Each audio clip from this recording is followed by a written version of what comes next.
오늘 저는 내 영혼이 야훼를 송축하라는 제목으로 은혜를 나누겠습니다. 인간은 자기보다 높고 위대하신 분을 높이고 송축하고 그 크신 이름이 온 천지에 알려지도록 합니다. 하물며 우리를 지으시고 돌봐주시는 야훼 하나님을 아무리 송축해도 만족하지 못합니다. 요즘 시대는 암보다 더 무서운 질병을 앓고 있는데 그것은 감사불감증이라는 말을 합니다. 감사를 잃어버린 사회는 개인도 가정도 사회도 결코 건강할 수가 없습니다. 미국의 자기개발 전문자 지그 지글러스는 당신이 취할 수 있는 모든 태도 중에서 삶을 가장 크게 변화시키는 태도는 바로 감사라는 것이라고 했습니다. 감사를 통해 개개인이 변화될 때 가정도 변화되고 사회도 변화되고 국가도 변화가 오고 행복한 삶을 살아갈 수 있게 되는 것입니다. 감사해야 될 것을 잊어버리지 말아야 되는데 하는 은혜를 받고도 돌보심을 입고도 곧 잊어버리는 것이 우리 인간들이 하는 것입니다. 저는 이번에 퍼스에서 싱가포르 시드니까지 와서 말씀을 전하는데 너무 놀란 것은 제가 한 10년 전에 3번 오스트레일리아를 방문했는데 그때 은혜 받은 사람들이 정말로 저희 손을 잡고 감사하다고. 그래 내가 무엇에 감사하는지 물어보지는 못하고 잊어버렸어요. 감사하다고. 저명한 대학교 총장이 저 왔다니까 뛰어와서 길거리에서 만나서 악수를 하면서 감사하다고. 너무 감사해서 인사하려고 우리 집사람하고 같이 나왔는데 너무 목사님이 늦게 나오는 바람에 집사람이 집으로 돌아가고 말았다고. 그래서 안 보시네 잘하고. 그런데 그분을 언제 만나고 무엇을 했는지 알 수가 없어요. 근데 그분은 너무나 나를 알고 있어요. 나를 껴안고 뺨을 비비고 감사하다고. 그래서 제 생각에 나도 앞으로 은혜를 베푼 사람들 꼭 기억하고 수첩에 적어놨다가 만나면 저렇게 끌어안고 얼굴을 비비고 감사의 표시를 해야 되겠다. 그런 생각을 했습니다.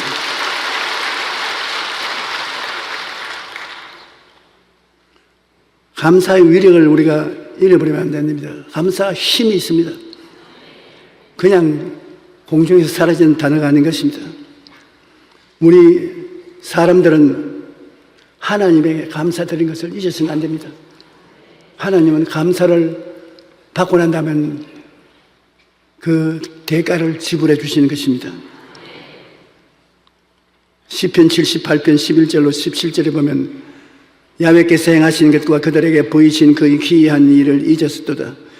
옛적에 하나님이 애굽 땅 소환들에서 기이한 일을 그들의 조상들의 목전에서 행하셨으되 그가 바다를 갈라 물을 무더기같이 서게 하시고 그들을 지나가게 하셨으며 낮에는 구름으로 밤에는 불빛으로 인도하였었으며 광야에서 반석을 쪼개고 매우 깊은 곳에서 나오는 물처럼 흡족하게 마시게 하였으며 또 바위에서 시내를 내시 물이 강하게 흐르는 같이 하였으니 그들은 계속해서 하나님께 범죄하여 메마른 땅에서 지온 자를 배신하였다.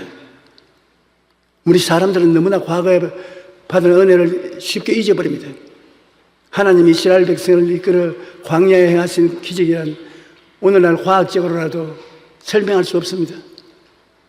바위가 터져서 샘물같이 물이 흐르고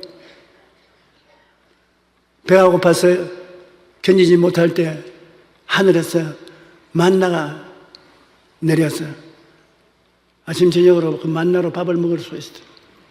고기가 먹고 싶다고 고함치니 메추라기가 하늘 새카맣게 날아와서 공중에서 손에 잡히도록 팔팔 날다가 이스라엘 백성이 잡아서 먹었다. 하나님이 희한한 일을 다 행하셨는데 이스라엘 백성은 감사하는 걸 다 잊어버리고 말한 것입니다. 부모의 은혜를 귀중히 여기고 감사하는 시대가 왔습니다. 요사이 유럽이나 미국은 직장을 구할 수가 없으니까 학교를 졸업하고 난 다음에 어느 직장에 가느냐? 어머니 집 직장으로 돌아가세요. 다시 옛날로 돌아가서 어린아이처럼 30대 된 아들이, 딸이 와서 엄마 밥 줘. 엄마가 제일이야. 그러면서 엄마에게 아부 떨고 엄마 직업을 가지는 것이 오늘날 세계가 돌아가는 그 길인 것입니다. 그것도 엄마에게 잘할 때 감사를 했으면 다행이지, 안 했더라면 엄마가 안 받아주면 어떻게 합니까? 성경에는 내 부모를 공경하라. 그래야만 내가 세상에서 잘 되고 장수한다 그랬습니다. 오래 살고 싶고 잘 되고 싶으면 부모에게 효도를 다하십시오. 스승은 우리가 만나면 고맙게 느껴야 될 것은 잘 때나 못 때나 선생님의 도움을 받아 지금까지 지적으로 성장하고 자랐기 때문인 것입니다. 스승의 돌보심을 우리는 잊지 말고 기억하고 감사해야 되는 것입니다. 감사는 하나님께 드리는 제사인 것입니다. 옛날에 이스라엘 백성들은 하나님께 제사를 많이 드려야 됐습니다. 번제를 드리냐, 속죄제를 드리거나 속건제를 드리거나 끊임없이 짐승을 잡아서 제사장에 드리고 하나님 앞에서 제사를 드렸습니다. 그런데 오늘날 예수님께서 우리 대신하여 하나님 앞에 영원한 제사가 되어버리고 마는 것입니다. 여러분이 드릴 제사를 예수님이 통틀어서 영원히 드려버렸어요. 그러므로 우리가 드릴 제사는 감사밖에 없습니다. 예수님이 감사합니다. 하나님 아버지 감사합니다. 보혜사 성령님 감사합니다.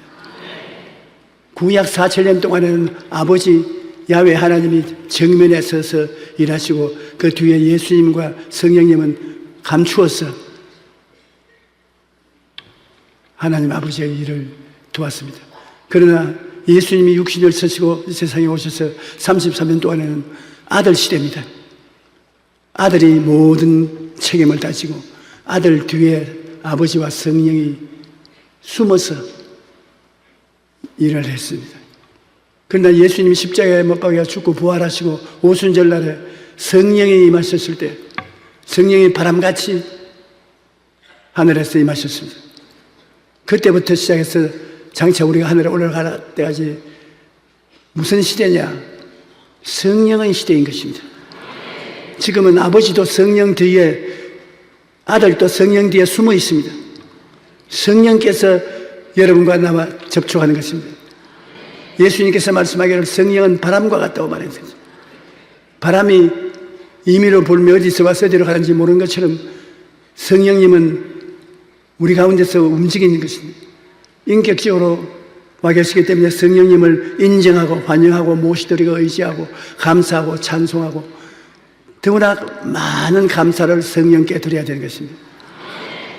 지금 성령께서 여러분 마음속에 계시고 여러분을 품에 안고 계신 것입니다. 우리 성령님 감사합니다 한번 말하십시다. 성령님 감사합니다. 할렐루야. 시편 50편 23절에 감사로 제사를 드리는 자가 나를 영화롭게 하느니 그 행위를 옳게 하는 자에게 내가 하나님의 구원을 보이려. 감사를 하면 영화로움을 느껴요. 마음이 뿌듯해지고 아주 기뻐지는 것입니다. 이번에 프링글 박사가 저를 소개하는데 내내 자기 선생이라고 그리고 자기가 지금 오스트레일리아에서 첫째, 둘째가 아닌 목회를 하고 있는 것도 여의도 순복음교회 조영기 목사님 덕분으로 그렇게 되었죠. 그러니까 내 마음이 뿌듯하더라고요.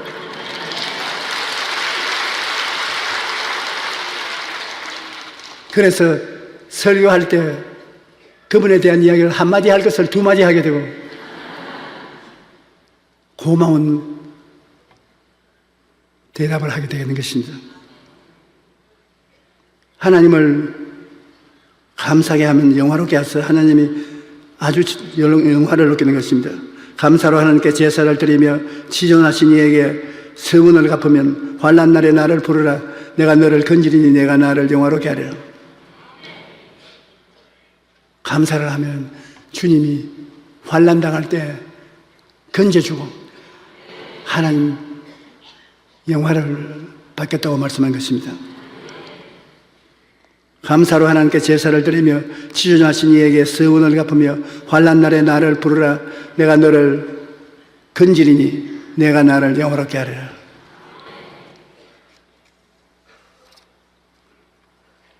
성경에도 은혜를 입고도 감사하지 않는 사람이 나옵니다. 누가복음 11장에 보면은 예수님께서 마을에 들어가셨을 때 10명의 나환자가 멀리서 예수님을 보시고 하나님의 아들 예수여 우리를 불쌍히 여겨 주셔서 고함을 쳤습니다. 그때는 나환자들은 건강한 사람하고 접촉 못합니다. 접촉하면 건강한 사람들도 부정을 타서 하나님 앞에 못 나가는 것입니다. 예수 선생이여 우리를 불쌍히 여기소서 하고 외쳤습니다.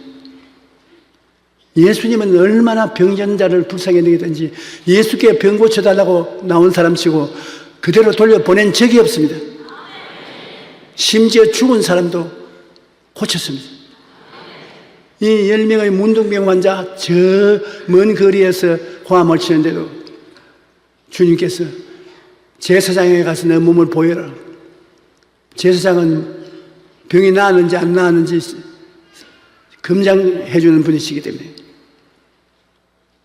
그래서 10사람이 제사장에게로 다 갔는데 가면서 보니까 몸에 문둥병이 나와버렸다. 그 중에 이방인 한 사람은 너무 놀래가지고서 돌아서서 예수님께로 뛰어와서 예수님 앞에 꿇어 엎드려서 주님 문둥병이 나았습니다. 통곡을 하고 울고 감사하니까 주님께서 내가 고친 사람은 10명인데 그래 구태 한 사람이 와서 감사하냐? 9사람 다 어디 갔느냐? 여러분 하나님도 감사받기를 원하시는 것입니다. 꼭 은혜 받았으면 감사를 해야 돼요. 예수님께서 탄식을 했습니다. 10사람을 고쳤는데 9사람은 감사하지 않고 그냥 하고 너만 왔느냐? 그러고 난 다음 주님이 뭐라고 말씀하십니까? 내 믿음대로 될지어다. 그게 보통 말이 아닙니다. 예수님이 처음 너희 믿음대로 제사장에게로 가라고 말씀하셨기 때문에 병이 나았어요. 왜 두 번째 또 말합니까? 보통 환자는 나았는데 무슨 또 말을 합니까? 나 환자는 두 번 말을 해야 됩니다. 첫 번은 문둥이가 떠나고 둘째는 코가 문드러지고 손가락이 떨어져 나가고 발가락이 떨어져 나가는 것은 어떻게 합니까? 내 믿음이 너를 구원했으니 평안히 가라는 것은 모습이 다 고쳐짐을 받았다는 것입니다. 우리는 어릴 때 농촌에 나환자들이 많았었습니다. 그 나환자들이 지나가면 그 모자를 푹 덮어쓰고 있는데 보면 눈이 문드러진 것입니다. 코가 구멍만 둘이 뚝 떨어진 것입니다. 손가락이 잘려나간 사람들, 나한들 정상인의 생활을 하겠습니까? 그러나 예수님께 감사하러 온 사람은 덤으로 은혜를 받아서 문둥병에서만 나은 것이 아니라 그 상처 입은 몸도 정상으로 다 고침을 받았던 것입니다. 여러분께서 하나님께 감사하면 하나님이 온전하게 만들어주시는 것입니다. 그냥 고치는 것이 아니라 온전하게 만들어주신다. 감사는 그러한 힘을 가지고 있는 것입니다. 예수님께 병을 치료받고도 구명은 감사를 표현하지 않고 가진 길을 걸어가 버렸으니 손해가 얼마나 많습니까?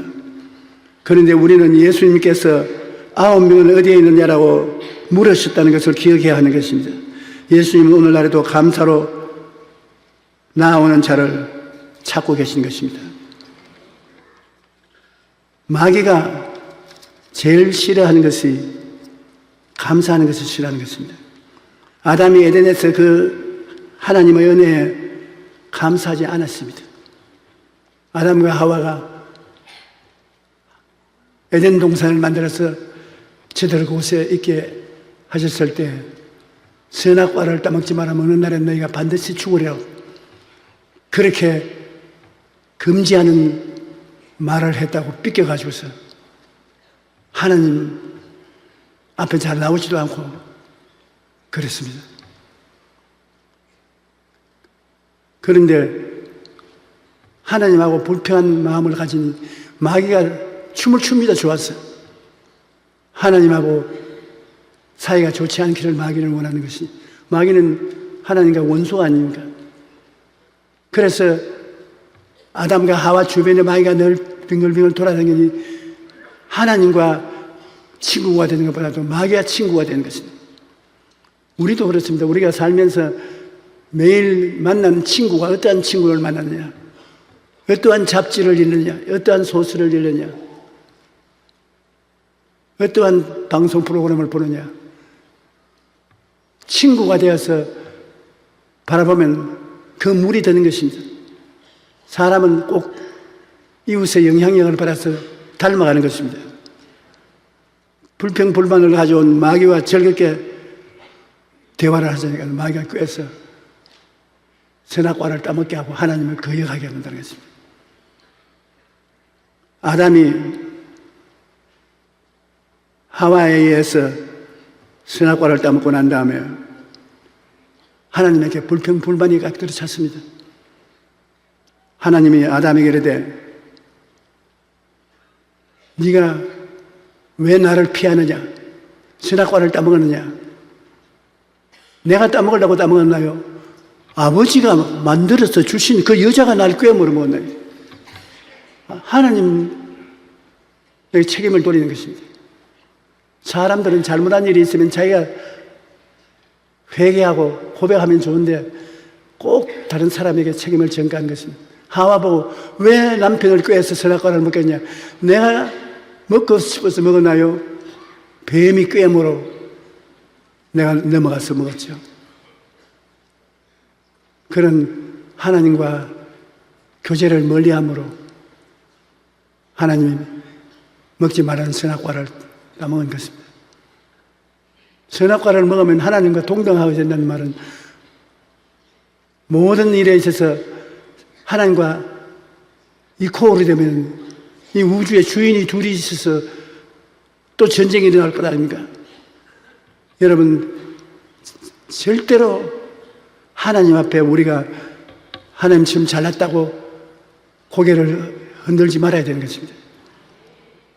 요사이 기독교 나라와 이슬람교 나라가 서로 사이가 좋지 않잖아요. 이거 조상을 따져 올라가 보면 이슬람 교도들은 우리 기독교들이 이복형입니다.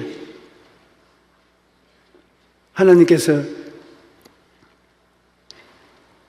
아브라함에게 분명히 말했습니다. 내 자식이 하늘의 별과 같이 많을 것이라고. 그래 아브라함이 그 말을 듣고 눈물을 흘리고 하나님 내가 믿습니다. 하나님이 미쁘게 느끼시고 의롭다고 말했습니다. 훌륭하다고. 그래서 뒤에 집에 와서 자기 아내 보고 하나님이 아들을 주겠다고 약속하셨다. 오늘 약속을 받고 지금 오는 길이다. 우리 감사해야 되겠다. 그렇게 해야 될 건데 집에 오니까 마침 그때 자기 부인이 여보 내 말 좀 들어. 내가 당신에게 시집 와서 이제까지 살면서 이제 나이 90이 됐는데 아들을 못 낳아줘서 미안하다. 천상 별 돌이 없어 내 책임을 내야 되겠는데 내가 데리고 있는 하갈이라는 애굽 여자 몸종을 당신에게 줄 테니까 그를 통해서 자식을 얻게 하라.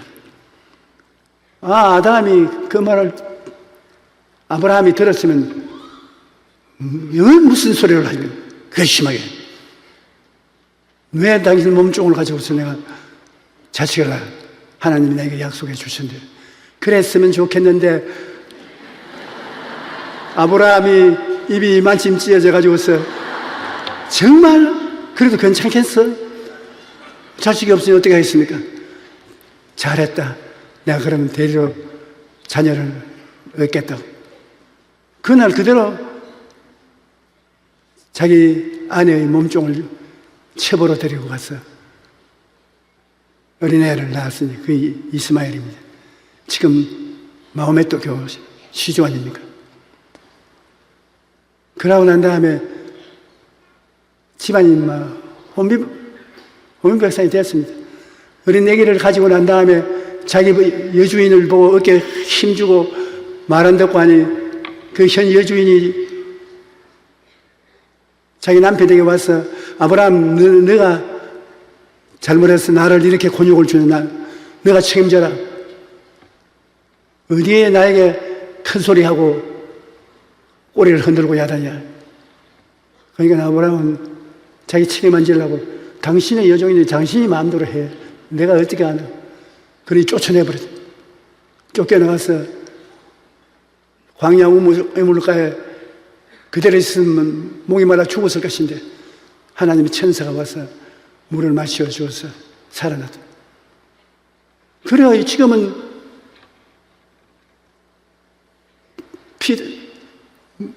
뭐라 합니까? 서로 어머니 다른 형제간끼리 싸우는 것입니다. 우리들은 모르다 이삭의 자손인 것입니다. 예수님이 이삭의 혈통에서 나왔습니다. 이스마엘 혈통을 받은 사람은 지금 아랍 사람들 이렇게 되어 있습니다. 결국엔 오늘날 싸우는 두 세력이 아브라함의 혈통에서 나온 것이라는 것을 알아도 좋고 몰라도 좋습니다. 그러나 그런 일이 없어야 될 것입니다. 감사할 줄 모르는 아브라함과 사라 때문에 이런 일이 생긴 것입니다. 아담은 하나님께 감사하지 아니하므로 마귀와 불평하다가 선악과를 따먹게 되고 우리가 하나님 앞에 좋다 나쁘다를 분별하게 되어서 저주를 받고 쫓겨나게 된 것입니다. 선악과를 먹는다는 것은 참 중요한 일입니다. 하나님이 이거 참 좋은 일이다. 그러면 아담은 동등하게 아니요, 난 나쁘다고 생각합니다. 하나님이 이건 나빠, 안 돼. 아니, 우린 좋습니다. 집안에도 부부간에 선악과 문제로 다투게 됩니다. 부인이 아이고 이 물건은 참 좋은 물건이야. 이건 우리 꼭 소유하고 남에게 주면 안 되겠습니다. 그러면 남편이 아니야, 이건 좋지 않아. 남에게 주는 그뿐이야. 안 좋아요. 좋아. 좋아요. 안 좋아. 선악 가지고 다투는 것입니다. 정월 대보름날 여행 가자고. 그런 부인이 이 트래픽이 심한데 어디 여행을 간단 말이에요. 집에 있어서 그냥 애들하고 따뜻한 밥이나 먹고 이야기나 하고 지나시더라. 그게 좋습니다. 남편이 안 좋아. 나는 애들 데리고 갈 거야. 가는 게 좋아. 좋다 나쁘다는 것은 두 사람이 동등한 위치에 서서 싸우게 되는 것입니다. 아담과 하와가 선악과를 따먹고 선악을 분별하게 되면 하나님과 서로 동등하게 되는 것입니다. 우주에 주인이 둘이 있으면 어떻게 되는 것입니까? 우주가 죽밭이 될 거 아닙니까? 그래서 하나님이 내가 쫓아버리고 저주를 해버린 것입니다. 하나님 앞에는 여러분 좋다 하찮다 말하면 안 됩니다. 하나님이 시키는 일은 좋든 하찮든 예 하고 따라가는 것입니다. 하나님 앞에 아니요, 안 좋습니다. 그 말은 하나님을 저항하는 것입니다. 하나님이 시키신 일에 절대로 순종하는 여러분 되시기를 주의 이름으로 축원합니다. 우리가 감사를 하지 않고 불평을 말하면 마귀의 올무에 걸리게 된 것입니다. 하나님을 옳게 섬기기 위해서는 하나님을 높이고 기뻐하고 즐거워하고 하나님께 감사를 해야 되는 것입니다. 시편 118편 28절로 29절에 주는 나의 하나님이시라 내가 주께 감사하리이다. 주는 나의 하나님이시라 내가 주를 높이리이다. 야훼께 감사하라 그는 선하심이 그 인자하심이 영원하미로다. 우리가 너무 하나님께 감사하고 하나님을 기뻐하지 않은 건 습관이 있습니다. 하나님은 감사로 제사를 드리는 것을 크게 기뻐하시는 것입니다. 여러분이 하나님의 기도에서 응답받기를 원하면 하나님을 감사 많이 하십시오. 하나님 감사하고 여러분의 분위기가 감사로 꽉 들어차야 되는 것입니다. 시편 145편 1절로 2절에 왕이신 나의 하나님이여 내가 주를 높이며 영원히 주의 이름을 송축하리이다. 내가 날마다 주를 송축하며 영원히 주의 이름을 송축하리이다. 하나님 감사합니다. 하나님 감사합니다. 어렵시보다 어렵지 않습니다. 저는 9 형제가 있는데 아들로서는 맏아들이었습니다. 우리 부모님이 부산으로 이사를 다 갔을 때 할아버지와 할머니와 같이 살도록 나는 남았습니다. 학교 갔다 오니까 다 이사를 가버리고 나만 남았어요. 그때 많이 울었습니다만 할아버지와 할머니가 나를 지극히 좋아하는 손주였었습니다. 그 다음 세월이 지나서 제가 예수를 믿게 되고 할아버지 할머니에게 전도를 갔는데 할아버지는 아무리 말을 해도 동문서주입니다. 안 들어주죠. 그러니 할머니는 늘 나마미 사물, 나마미 타불 입에 그것을 담아놓고 있었는데 할머니 아무 종교도 안 믿었을 때는 모르겠지만 할머님 손주가 예수를 믿고 전도사가 되었는데 나하고 같이 가야 안 되겠어. 그러니까 천당에 가면 나라가 다르냐? 다르고 말고요. 아이고 나는 손주 따라가야지. 내가 손주가 따라 안 가고 어디 가겠냐? 내가 믿는 나라는 예수님의 나라. 그러면 늘 기도를 어떻게 하느냐? 할렐루야를 하십시오. 할렐루야는 말은 참 좋은 말입니다. 하나님께 감사하는 거예요. 우리 할머니는 발음이 안 되니까 할렐로입니다. 할렐로. 앉아놨으나 할렐로, 할렐로, 할렐로. 그 할아버지가 저 돌았다. 저 말도 아닌 소리를 늘 하고 있다. 그런데 천국 가신 지가 오래됐는데 아마 우리 할아버지는 천국을 못 갔어도 우리 할머니는 할렐로 하고서 들어갔을 겁니다. 감사로 제사를 드린다. 그러니까 우리도 할렐루야 말하기가 쉽지 않습니까? 할렐루야 감사합니다. 할렐루야 할렐루야 할렐루야 할렐루야 할렐루야. 옆에 분들이 할렐루야 하면 하십시오. 아멘. 할렐루야. 시편 103편 22절에 야훼의 지으심을 받고 그가 다스리는 모든 곳에 있는 너희여 야훼를 송축하라. 내 영혼아 야훼를 송축하라. 그 야훼 주에도 어떠한 면을 송축하라고 하냐면 내 영혼아 야훼를 송축하라. 내 속에 있는 것들아 다 그의 거룩한 이름을 송축하라. 내 영혼아 야훼를 송축하며 그 모든 은택을 잊지 말지어다. 하나님께 앞에서 잊어버리지 말고 송축을 해야 될 것은 그가 내 모든 죄악을 사하시며 내 모든 병을 고치시며 내 생명을 파멸해서 구속하시고 인자와 긍휼을 관을 심으십니다. 늘 우리 죄를 용서해 주는 하나님을 기억하라. 그리고 모든 병을 고쳐주시는 하나님을 기억하라. 사업이 잘못되어서 파탄에 이를 때 파멸해서 구속해 주시는 하나님을 생각하라. 하나님을 생각하고 하나님이 영혼이 잘됨과 같이 범사에 잘되며 강건하게 만들어 주실 것을 꿈꾸고 믿어야 되는 것입니다. 우리가 꿈을 꾸고 나면 믿음이 그 꿈을 안고서 꿈이 이루어지게 만들어주는 것입니다. 그러므로 꿈은 이성적입니다. 그러나 믿음은 희노애락에 있습니다. 잘 믿었다가 못 믿었고, 울고 믿었다가 웃고 믿었다가 희노애락의 감정을 가지고 있습니다. 여러분이 꿈을 믿음으로 끌어안고 마음이 편안해지고 마음에 확신이 들어오면 그거는 이루어지는 것입니다. 그러나 믿음으로 꿈을 끌어안고 있는데 마음이 불안하고 확신하지 아니하고 고통스럽고 두려움이 꽉 들어차 있으면 안 됐습니다. 싸움이 벌어집니다. 금식하고 철회하고 부르짖어 기도해야 되겠습니다.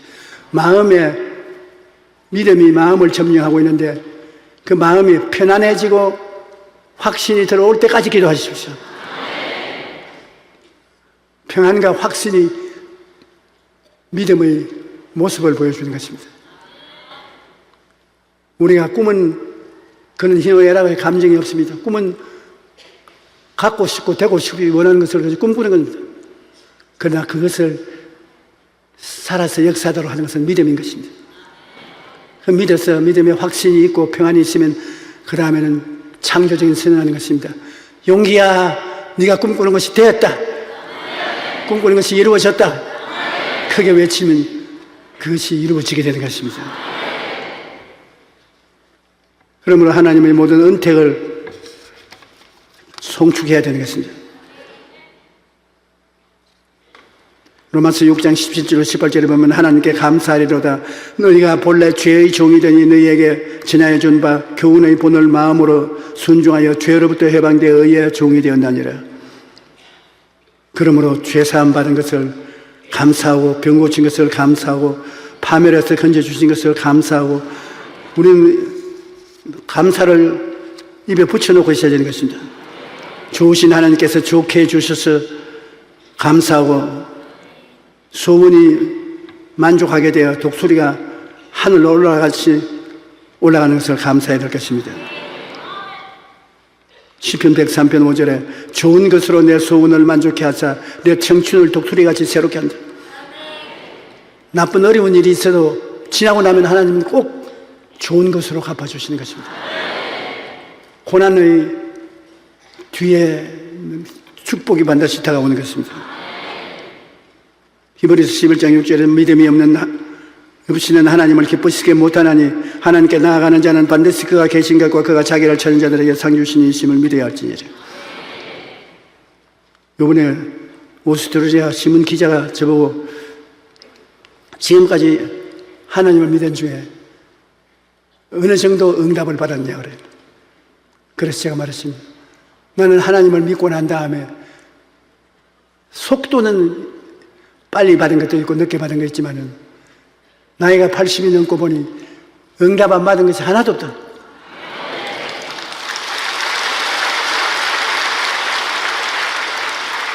내가 꿈꾼 것을 하나님께서는 믿음으로 의지한 것은 다 응답해 주셨다. 그러니까 지금부터는 뭘 꿈꾸냐고. 지금은 하나님이 건강을 주시는 한도 내에서 땅끝까지 이르러 복음을 전가하는 것이 내 꿈입니다.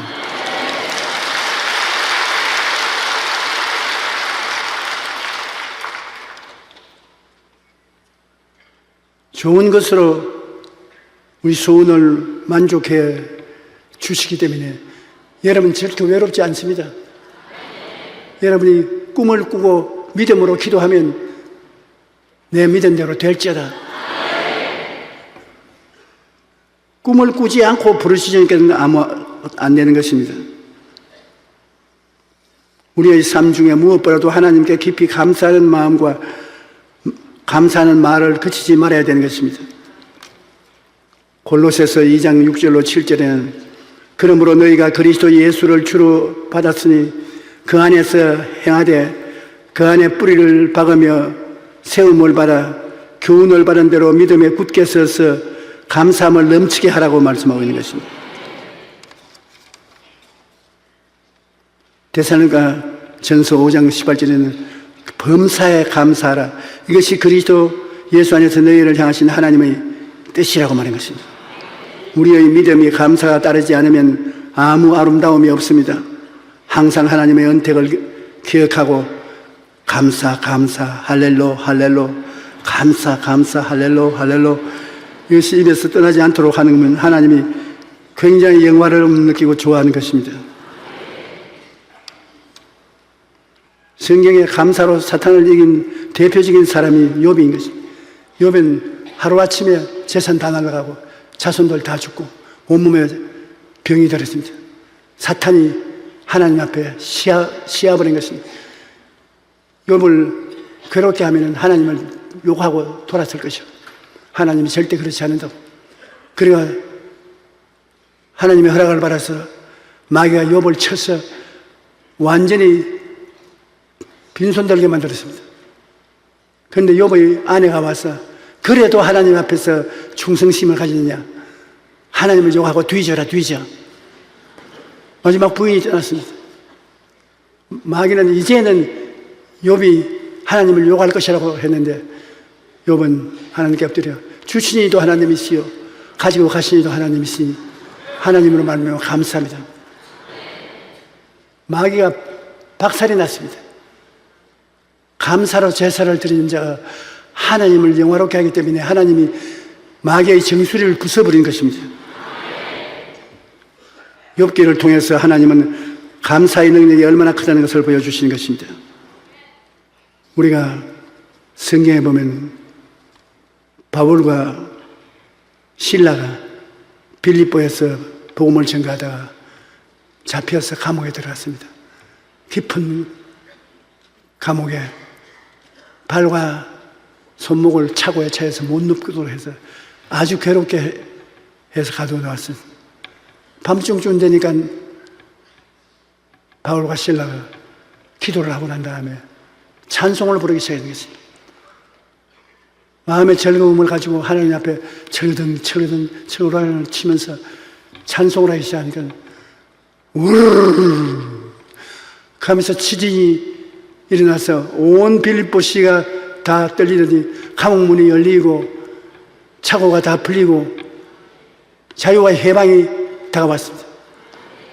간수가 놀라가지고서 제수들이 다 도망친 줄 알고 칼을 뽑아서 자기 자살하려고 하는데 바울이 말하기를 우리가 여기 있으니 자살하지 마라. 우리가 다 그대로 있다. 그래서 바울과 실라에 뛰어들어와서 선생이여 내가 무엇을 어떻게 해야 구원을 받겠습니까?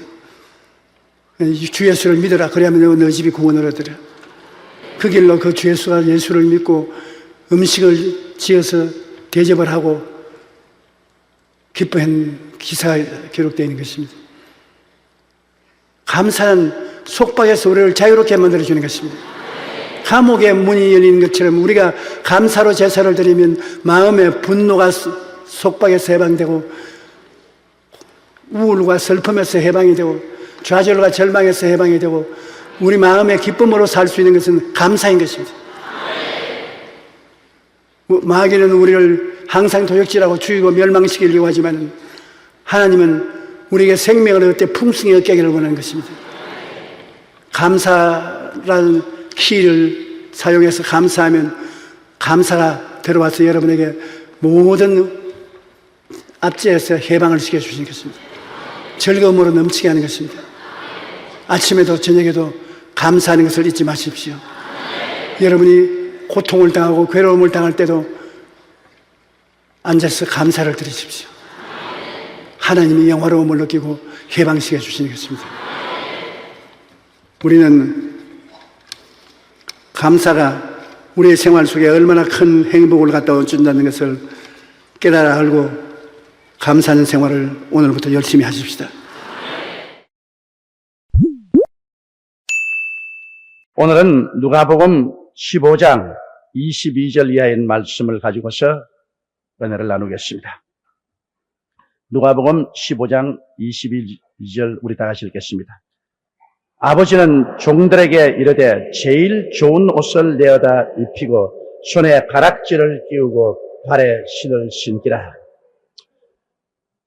아버지 재산을 가지고 가서 창기와 다 탕진하고 폐가 망신해서 이제 있을 곳이 없으니까 몸도 마음도 병들어서 회개하고 돌아옵니다. 다른 사람들 같으면 문전박대하고 내가 쫓아버릴 것입니다. 율법적인 눈으로 보면은 동정의 여지가 없습니다. 자기 발로 집 떠나 나누어준 재산 가지고 다 탕진해 폐가 명신에 돌아오는데 율법적으로 볼 때는 이것은 완전히 버림받은 사람이라 그건 용납이 안 됩니다. 그러나 아버지가 자식을 볼 때는 율법으로 보지 않고 불쌍히 여기는 마음으로 봅니다. 이게 부모와 이웃과의 다른 것입니다.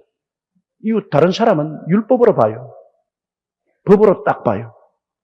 그래서 너는 못 쓰겠다. 판정해봐요. 그러나 아버지는 법으로 보지 않습니다. 자식에게 언제나 마음속에 불쌍히 여기는 마음을 가지고 있습니다.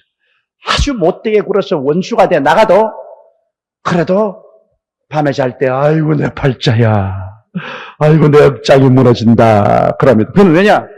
그렇게 못되게 굴어서 아주 나가도 부모의 마음에는 불쌍히 여기는 마음이 있고 그러므로 할 수 없이 자녀의 고통에 동참을 합니다. 사랑은 언제나 짐을 나누어 치게 되어 있습니다. 사랑한다고 하면서 짐을 나누어 치지 않는다는 것은 거짓말입니다. 사랑은 사랑하는 대상의 고통에 참여하게 됩니다. 사랑하는 대상이 울면 함께 울게 되고 고통을 당하면 함께 고통하게 되고 배고프면 함께 배고프고 병을 앓으면 함께 병을 앓는 그런 참여를 하게 됩니다. 이래서 아들이 탕자가 되어 오다가 그것도 그냥 온 것이 아니고 와서 아버지여 하늘과 아버지께 죄를 지었사오니 내가 아들이라 일컬음을 받을 자격이 없나이다. 품꾼의 하나로 보소서. 얼마나 이쁜 소리 합니까? 그 얼마나 회개하고 깨어져 들어오니 아버지 보기에 얼마나 이쁩니까? 이게 바로 우리 하늘 아버지의 심정입니다. 하늘에 계신 아버지, 우리를 지으셨고 우리를 값주고 사기 위해서 우리 주 예수님을 보내사 몸짓고 피를 흘려서 큰 대가를 지불한 우리 아버지는 밤마다 문 열어놓고 기다리는 부모의 심정 수천 수만 배입니다. 아버지는 이제 기다리고 계시고 이제 아버지 할 일은 다 했습니다. 아버지는 용서하시고 그 아들을 예수님 보내셔서 우리에게 위해서 대속 제물이 되게 하셔서 죄까지 다 용서해놓고 활짝 문을 열어놓으시고 이제는 회개하고 돌아오기만 하면 내가 하나님과 아버지께 죄를 지었사오니 나를 용서해 주시옵소서. 회개하고 돌아오면 하나님 아버지께서 얼마나 긍휼히 여기시고 기쁘게 여기십니다. 우리 하나님 아버지는 그 마음속에 긍휼을 가지고 계십니다. 그렇기 때문에 회개하고 돌아오는 자를 주님께서 절대로 버리지 않습니다. 하나님은 마음이 상한 자를 소생시키십니다. 그래서 이 아버지가 어떻게 했습니까? 종들에게 이르되 제일 좋은 옷을 내어다 입히라. 이것은 아버지만 한 말입니다. 여러분, 지금 돼지 소굴에 나와가지고서 목욕도 안 하고 누더기를 입고 아주 냄새가 쿨쿨 나는 이런 아들이 왔는데 이 아들을 제일 좋은 옷을 입히라니요. 얘 이 헛간에 데려가가지고서 저 헐무리한 옷 그 갖다 입혀라. 율법으로 보면 그렇게 말할 것입니다. 이 냄새 나서 곁에 갖다 줄 수도 없다. 이 아무거나 헐무라도 하나 입혀라. 그런데 아버지는 종들을 불러가지고서 제일 좋은 옷을 갖다 입히라시. 회개하고 돌아오는 자식에 대한 아버지의 그 사랑이 극치인 것입니다. 우리가 회개하고 하나님께 돌아오면 하나님께서 우리에게 제일 좋은 옷을 입혀주는 것입니다. 그 제일 좋은 옷이 무엇이냐? 예수 그리스도의 의의 옷인 것입니다. 예수님이 십자가에서 피를 흘려 값주고 사신, 그래서 우리의 죄를 다 씻어서 우리에게 입혀주신 의의 세마포 옷인 것입니다. 이 옷은 예수 그리스도의 피로 값주고 사지 않고는 아무도 입지 못합니다. 예수님의 피로서 값을 주고 산 옷이기 때문에 이 옷을 받아 입은 사람은 평생의 죄를 한 번도 안 지은 사람으로 인정을 받습니다. 그리고 아버지 앞에 이 옷을 입고 설 때는 조금도 부끄러움 없이 설 수가 있습니다. 그리고 마귀가 아무리 참수해도 참수할 수 없습니다. 남미에서 버스 사고로 죽었다가 살아난 자매님의 간증을 들어보면 이 자매님이 천국 올라가서 천국의 모든 영광을 보고서 그 다음에는 이 세상으로 돌아오는데 이 많은 사람들이 이 세상에서 와서 길이 두 곳으로 갈라지는 곳인데 하나는 빛이 찬란한 주님 나라로 가는, 하나는 칠흑같이 어두운 지옥으로 가는 이 길로 갈라집니다. 영혼들이 와가지고서 갈라져가는데 자기가 그 길목에서 서 있으니까 자기 동네에서 자기가 어릴 때부터 소꿉장나고 아주 친하게 자란 자기 친구가 뻘거벗고 뜨고 와서, 야, 나도 저 빛이 있는 저를 가고 싶은데 옷을 좀 빌려줘. 너 정말 희고 찬란한 옷을 입고. 그래 자기가 딱 보니까 자기는 정말 아름다운 흰 빛난 세마포 옷을 입고 있는데 빛으로 가는 사람들은 모두 다 희낙나고 웃으면서 가는데 아주 찬란한 세마포 옷을 입고서 가는데 어두움에 가는 사람들은 전부 빨가벗었더랍니다. 빨가벗어 가지고서 빛 가운데 도저히 설 수가 없어. 그래서 그 친구가 자기가 하는 말이, 야, 나 옷 좀 빌려줘. 나도 저 빛 가운데 들어가고 싶은데 너는 옷을 입고 있구나. 나는 옷이 없어. 너 옷 좀 빌려줘. 그래서 자기가 옷을 빌려주려고 생각하고 옷을 벗으려고 보니까 그 옷이 전부 다 자기의 몸에 붙어있는 살갗과 같더랍니다. 벗어줄 수가 없어. 아예 자기 몸에 붙어있어, 옷이. 우리 살갗이 몸에 붙어있는 것처럼, 수족이 몸에 붙어있는 것처럼. 그 옷이 몸에 그냥 일체가 돼 붙어있어. 도저히 벗어서 줄 수가 없어. 그래서, 야, 이 옷이 내 몸에 완전히 붙어있다.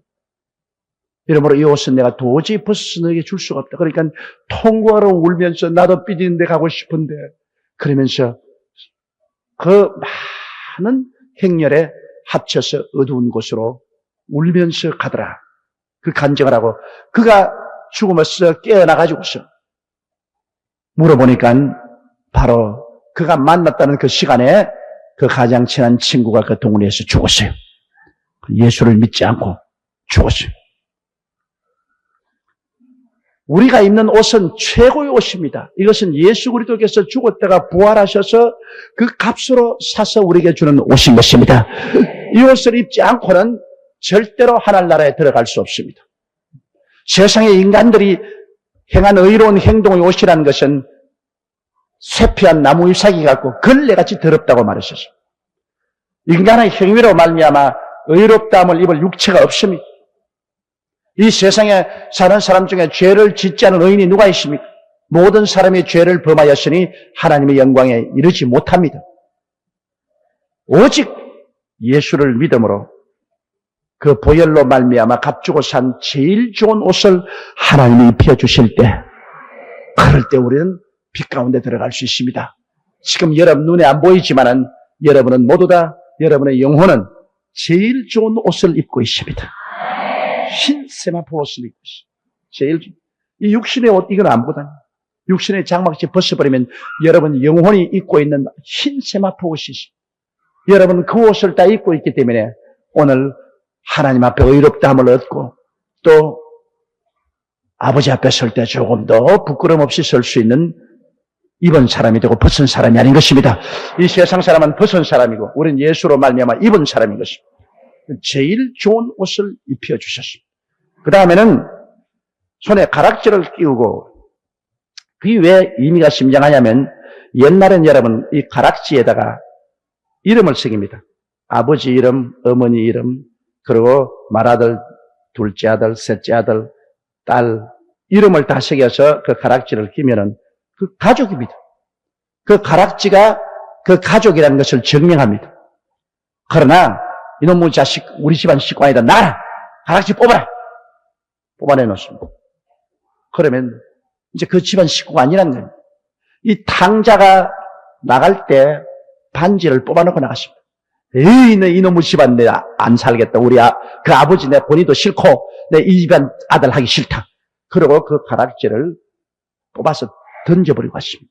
근데 그 가락지에는 아버지, 어머니, 가족들 이름이 새겨져 있습니다. 그런데 얘가 돌아오니까 아버지가 호적에서 파버린 자식, 가족에서 버린 자식이 도로 가족으로 받아들이는 의미로서 반지를 갖다가 끼워라. 이것은 품꾼의 하나로 받아들인 것이 아니라 아들로 받아들인다는 의미인 것입니다. 한 가족으로 받아들인다. 여러분과 제가 예수를 믿고 나오면 하나님 뭐라고 하냐니까 천사들 보고 반지를 갖다 끼워라. 그 반지가 뭔지 압니까? 성령의 인을 쳐주시는 것입니다. 성령의 인을 친 것은 하나님의 자식이 되고 하나님의 가족이 되었다는 것입니다. 우리의 가슴에 성령의 인을 쳐주십니다. 그러므로 예수 믿는 사람은 영적으로 보면은 모두 다 가슴에 성령의 인 맞은 사람들인 것입니다. 그래서 그 속에 성령이 들어와 계십니다. 성령이 들어와 계시기 때문에 아바지랍니다. 예수 안 믿는 사람 하나님 보고 아버지라고 불러보라 했으면 못 부릅니다. 예수 안 믿는 사람들 웅변 잘해도 기도하라면 못해요. 내가 내내 기억나는 것은 불광동에 있을 때 천막 치고 가만히 깔고 예배 보니까 얼마나 사람들 보기에 비참하게 보입니까? 그 당시에 연세대학교 경제학 교수로 계신 분이 있었는데 그분 부인이 심장병으로 몹시 고생했습니다. 백약이 무효라. 그러다가 우리 천막교회 와서 저기 안수기도를 받고 심장병이 나왔어요. 그래서 그 부인이 열심히 교회 나오면서 막 기도를 하는데 그때 여러분 국민주택이라는 것이 있습니다. 그 유엔 원조를 받아가 지은 국민주택이 있습니다. 그 국민주택에 사는 사람은 다 고급 인사예요. 그런데 그분은 그 불광동 시내에 내려오면 국민주택 단지가 있는데 거기에 살고 있어요. 제가 옛날에 그리 신방을 하고 지나가면서 그 집만 처럼 나는 언제 한번 죽었다가 깨어나서 저런 집에 살아볼고. 지금 그 국민주택이라는 것은 볼 때 우리 서민들이 사는 주택보다 더 못합니다. 그러나 그때는 그 최고의 한국 사회 인사들이 살는. 그런데 그 국민주택에 살고 있어요. 그래 하루 그 남편이 우리를 청해가지고 저 집에서 예배를 보게 되는데 그 저녁을 차렸는데 정말 얼마나 맛있던지 둘이 먹다가 하나 죽어도 모르겠어요. 팜난 밀가루만 먹고 있다가 우리 그 개척교회 때 팜난 밀가루 반죽만 먹고 있다가 그 집에 들어가니까 세상에 조기를 다 구원하셔. 정말로 막 먹는데 혹시 그만 먹어라 가시면 겁나더라고. 그런데 그 부인이 날 보고 아유 많이 잡세요. 근데 나중에 내가 너무 많이 먹어서 배가 막 터질라 그러는데 입은 자꾸 먹고 싶은 거라. 그러면 배는 막 불러 못 견디겠는데 입은 자꾸 먹고 싶어 막. 그래서 그 집에서 포식을 하고 그 다음 이제 예배를 불렀는데 뭐 배가 불러서 뭐 찬송이 나와야 말하지 뭐 이러더라고요. 그래 찬송을 부르고 기도를 하고 그다음 뭐 대학 교수가 되니까 권위 있게 이렇게 있더라고요. 그래서 내가 그냥 쇠양지처럼 벌벌 떨면서 몇 마디 말씀을 하고 기도를 마치는데 그분이 나보고 하는 말이 내가요 학교에서 강의 잘하기로 이름 나 있어요. 그리고 농촌 활동 때 여름이나 겨울 방학 때 애들 데리고 시골에 나가면 내가 연설을 하면은 시골 사람들이 다 귀를 기울고 들어요. 근데 우리 마누라는요 이거 등신이요, 등신. 그런데 이 교회 나가더니만 말이지, 아침마다 엉덩이를 하늘로 쳐들고 엎드려 가지고서, 뭐, 기도한다고 군지렁 해서는데, 가관이요, 가관. 상당히 자기 마누라를 무시하다. 부인은 막 무시들으면서 웃고 있어요. 그래서 내가 예수는 안 믿어도 저 사람보다 내가 기도를 잘할 수 있다고. 그래서 내가, 교수님, 뭐, 우리는 천막교회고, 우리는 다 아주 낮은 서민 대중들이 오는 교회인데, 주일 한번 와가지고서 대표적으로 기도를 한번 해 주십시오. 교수님 같은 분이 와가지고서 한번 기도를 해주면 우리 얼마나 영광이겠습니까? 또 교수님은 또 말씀도 잘하시고, 그런 기도도 잘하신다고 그러니까는, 까짓건 뭐 기도야 잘하지. 할 수 있지만은, 내가 예수를 안 믿는데 어떻게 하노? 안 믿어도 좋으니까. 이런 영광이 어디 있습니까? 한번 와주면, 그럼 해주시오. 그러더라고요. 그 주일날 턱 보니까, 그때 이제 우리 교인이 한 300명 가까이 됐는데, 뒤에 탁 와서 앉아있어. 전부 가만히 갈고 이제 천막이. 그래. 제가, 오늘은 참으로 우리 교회로서는 영광스럽습니다. 우리 교회 교수님이 오늘 오시는데, 우리를 위해서 대표 기도를 해주겠습니다. 그때는요, 교수가 우리 교회에 왔다 가니까 전부 다 놀래가 기절 초풍을 할 지경입니다. 와, 어떻게 교수님이 다 교회를 오느냐. 그래가 지금 고개를 숙이는데, 한참 고개를 숙여도 아무 말이 없어요. 그러니까, 이제 뭐 별 도리 없이 기도해야지. 하는데, 얼마 있다가 사람들이 여기 있어도 킬킬 웃고, 저기 있어도 킬킬 웃고, 결혼 주례식 같이 합니다, 기도를. 또 하는 말이, 하나님 아버지는 말은 뭐라고, 또, 이렇게 모였는데, 기쁘고 즐겁게 모였습니다. 또, 이래가 뭐 기도를 막 죽을 쏘는데 이건 뭐 말이 아니에요. 그래, 막 기도 맞춰. 그래, 제가 찬송인도 하고 예배인도 하고 나오니까 내내 설교할 동안 고개를 안 들고 머리 사이에 머리를 예배를 나고 나와서 인사하니까 나르고 딱 손잡지만, 아니, 사람을 이렇게 창피를 주고 이렇게 무시를 줘도 되는 거요. 그러더라고요. 그래서, 아니, 왜 창피하십니까? 교수님께서 기도를 잘 하신다고 그랬잖아요. 나도 교수님 기도 들으려고 내가 같이 기도했는데 난 창피 주려고 안 했습니다. 그러니까 하는 말이면, 참 이상하다. 내가 강의도 잘하고 연설도 잘하는데 여기 와서는 기도하려니까 입이 딱 붙어간 정신이 압득하고 막 말이 한마디도 안 나온다. 왜냐? 성령이 인치지 않고는 아버지에게 이야기가 안 됩니다, 여러분. 그렇잖아요. 내 친아버지에게 가서 아버지요, 뭐 이렇고 저렇게 얘기하는데 전혀 관계없는 사람이 와가지고서 아버지요 하고서 이야기가 됩니까? 안 되죠. 여러분 생각에는 기도가 쉽지 싶어도 성령의 인치심을 받지 않고 하는 사람은 기도가 안 나옵니다. 그 참 힘든 기도예요. 마음에 성령이 와 계시면 뭐 아버지 하고서 아버지에게 하는 기도를 하니까 되는데요. 그렇지 않고는 기도가 힘듭니다. 이러므로 가락지를 끼어야 가족의 멤버가 되는 것처럼 예수 믿고 성령의 인치심을 받아야 하늘나라의 자녀가 되는 것입니다. 하나님을 아버지라고 부르시면 하면 아멘 하십시다. 한번 따라 말씀하십시오. 아버지 하나님. 그건 여러분 속에 성령이 인이 쳤기 때문에 그런 것입니다. 가락지를 끼워 주었기 때문에 여러분에게 아버지 하나님 소리가 나온다. 이게 얼마나 귀한지 모릅니다. 그 다음 신을 신기라. 신 신기는 것이 뭘 중요하냐. 그런데 옛날엔 여러분 종도 밭에서 일을 하고 아들들도 똑같이 일을 합니다. 아들들이라고 해서 일 안 하요. 종하고 아들들도 똑같이 밭에 실하는데 그러면 어느 것이 종인지 어느 것이 아들인지 분별이 안 됩니다. 더구니까 다 우통 벗고서 밭에 실은. 그러면 그 분별하려면 신발을 보면 합니다. 종은 신을 안 신었고 아들은 신을 신고 있는 것입니다. 여기에 달라요. 종은 맨발 보고 다닙니다.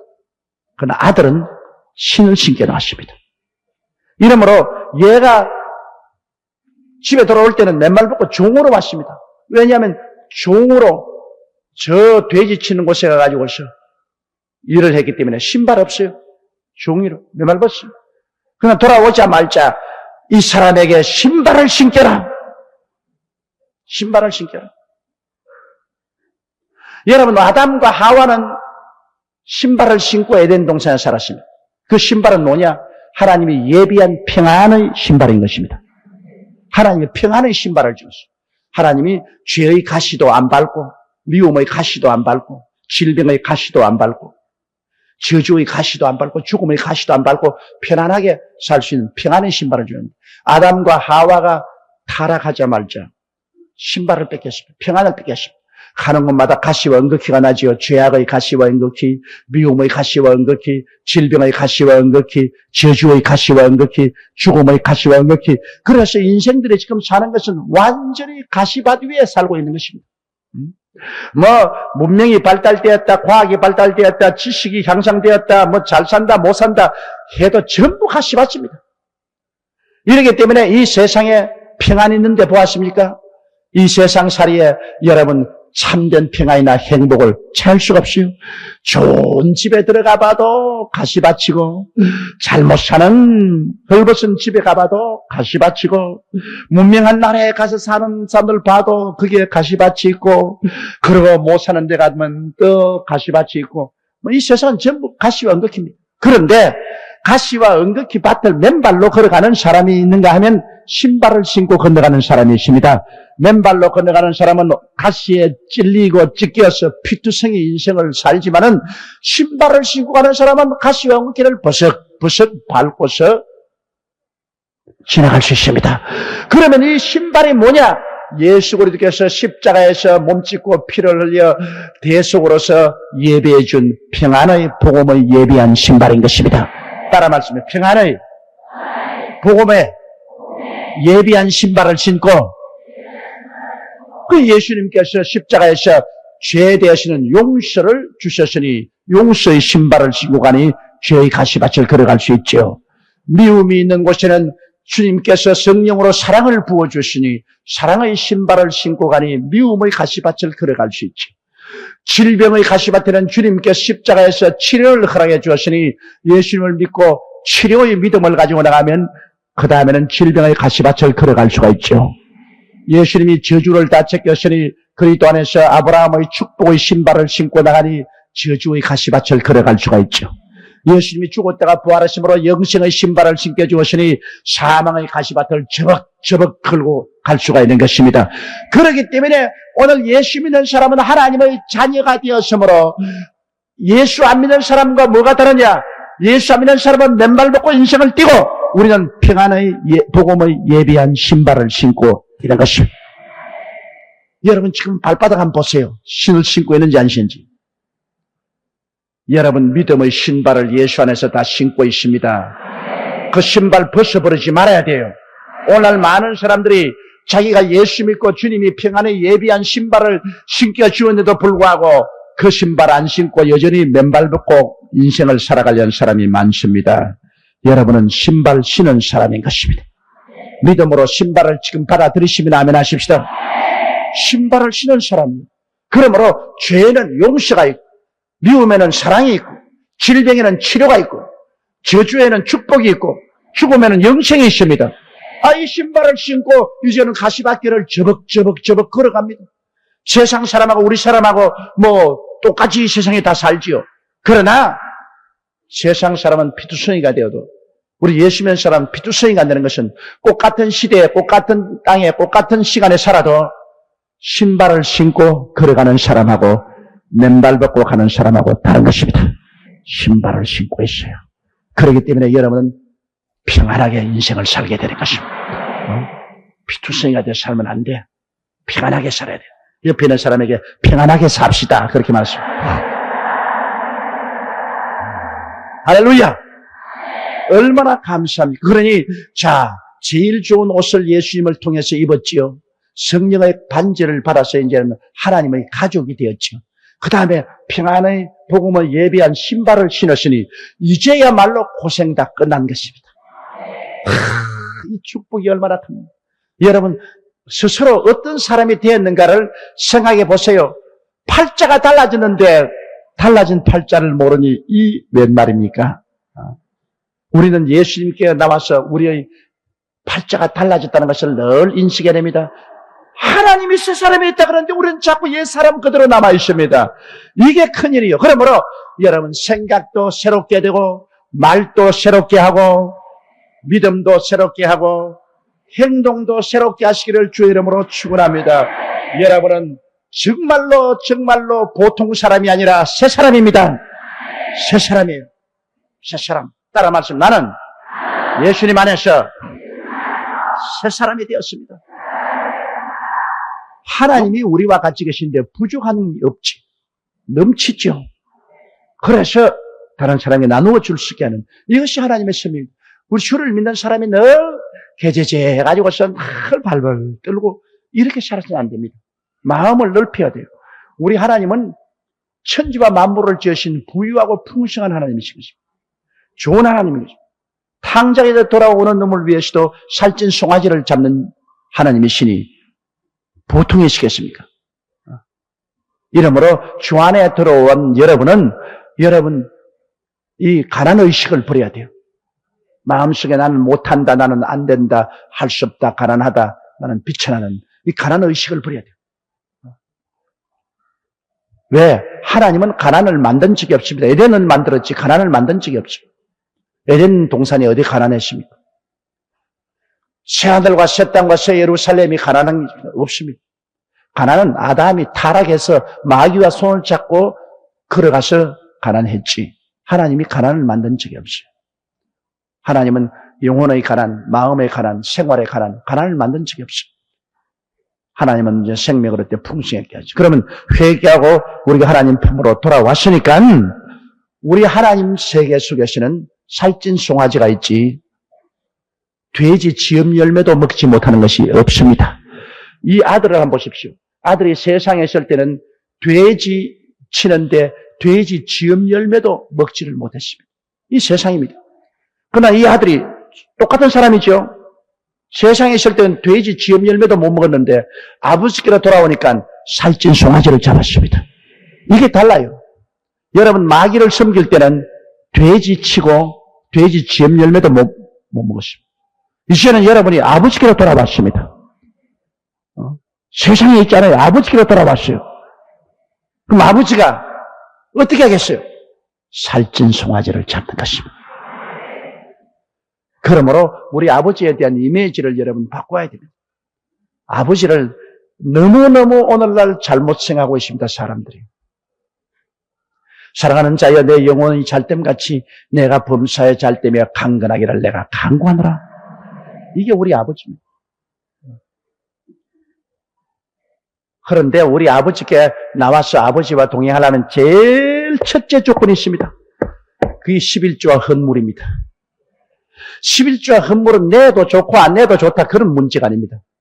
아버지와의 관계를 맺는데 가장 근본적으로 중요한 것이 11조. 말라기에 하나님 이스라엘 백성에게 뭐라 했습니까? 너희가 내게로 돌아오라. 그럼 내가 내게 돌아가거라. 우리가 뭘 잘못했기에 아버지께로 돌아갑니까? 어떻게 돌아갑니까? 그러니까 너희가 온 나라가 나의 것을 도둑질했다. 즉 11조와 헌물이다. 그러므로 너희가 저주를 받아. 아브라함이 하나님이 지극히 사랑을 받은 것은 아브라함은 자기가 얻은 것 중에 11조를 꼭 들었습니다. 근본적인 문제가 아버지 하나님과 좋은 관계에 있었습니다. 하늘문이 열려 있었죠. 야곱이 형하고 사이가 나빠서 도망을 쳐 외아저씨 집에 갈 때 들에서 잠을 잤는데 꿈에 보니 사닥다리가 하늘에 놓이고 천사들이 오르락내리락 아침에 일어나서 와 두렵도다. 이곳이 하나님의 집 문이로다. 그러면서 그가 뭐라고 했습니까? 하나님이 나를 축복해 주어서 내가 가는 길에 있을 것과 먹을 것과 입을 것을 주시고 양식을 주시고 무사히 아버지께로 집으로 돌아오게 하면 내가 11조 꼭 내겠습니다. 여기에서 아주 궁급하고 어려울 때 야곱이 하나님과 좋은 관계를 맺고 하나님의 축복 중에서 객지에 가는 조건으로서 11조를 말했습니다. 다른 거 말 안 했어요. 내가 얻은 것 중에 11조는 꼭 낼 테니까 하나님 내 가는 곳에 늘 축복해 주시고. 그래서 야곱은 꾀두르고 많은 죄도 짓고 교활한 사람이었지만 늘 하나님의 사랑을 받았습니다. 늘 그 위에 하늘문이 열려 있었습니다. 그것은 근본적인 문제, 하나님 앞에 11조를 도둑질 안 하기 때문인 것입니다. 여러분, 내 말이 조금이라도 안 믿어지거든 집에 돌아가서 말라기 3장 10절 이하를 쫙 읽어보세요. 하나님과의 예수 믿는 사람의 근본적인 출발 관계가 11조에 있습니다. 여기에 어긋나면 그 다음에 뭘 해도 하늘 문이 닫혀 있는데 뭐 소용없습니다. 아무래도 소용없습니다. 우리의 삶 속에 하늘 문을 열어놓고 사느냐, 하늘 문이 닫힌 데서 사느냐, 이게 굉장히 중요해요. 하늘 문이 열려 있으면 하나님이 살찐 송아지를 안 잡겠어요? 살찐 송아지를 잡죠. 오늘날 많은 우리 성도들이 온전한 11조 내지 아니하고 헌물 드리지 아니하고 감사할 때 감사한 것만 내고 그러고 난 다음에 주야 부르지면 목만 쉬었지. 하늘문이 딱 닫히고 하나님과 냉담한 기록 가운데 하나님과 냉담한 관계에서 냉담한 관계에서 그 하나님은 내게로 오라. 내가 내게로 가겠다. 어떻게 아버지께 갑니까?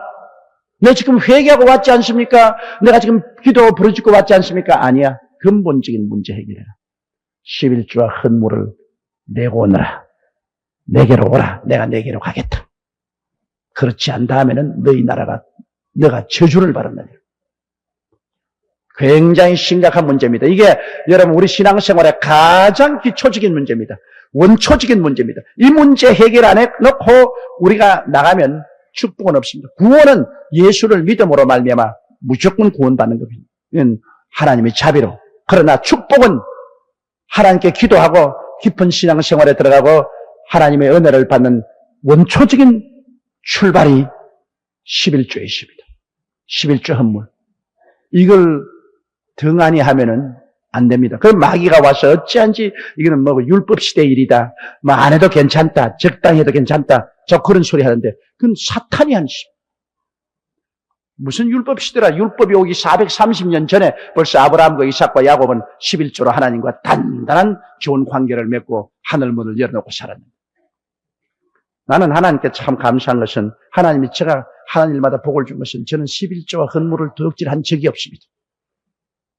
나는 11조에 10배, 20배 넘게 하나님께 드렸지 11조 도둑질한 적이 없기 때문에 언제나 내 위에 하늘문이 열려 있는 것을 나는 알고 있습니다. 하나님하고 나하고 냉담한 관계 있지 않습니까? 내가 하나님께 못된 짓도 많이 하고 하나님 뜻대로 못 사는 일도 많지만은 그래도 하나님이 나를 거두어 주시는 것은 나하고 하나님 사이에 근본적인 문제가 해결되어 있습니다. 나 예수 믿고 11조 탁 하늘문이 탁 열려 있다. 그 기도하는 것마다 내가 하나님께 정말 충성하지 못해도 하나님 너무 응답해 주세요. 그러므로 여러분 오늘 이 시간에 하나님이 살찐 송아지를 잡기를 원하는 하나님인데 왜 이 하나님 앞에서 냉담한 관계를 가지요? 꼴찌 시집주고 몇 푼 가지고서. 여러분 사람들 보면 뭐 가서 뭐 요새 겨울이 오니까 겨울에 부츠 사고 뭐 외투 사고 뭐 내복 사고 하는 펑펑 돈 쓰면서 11조는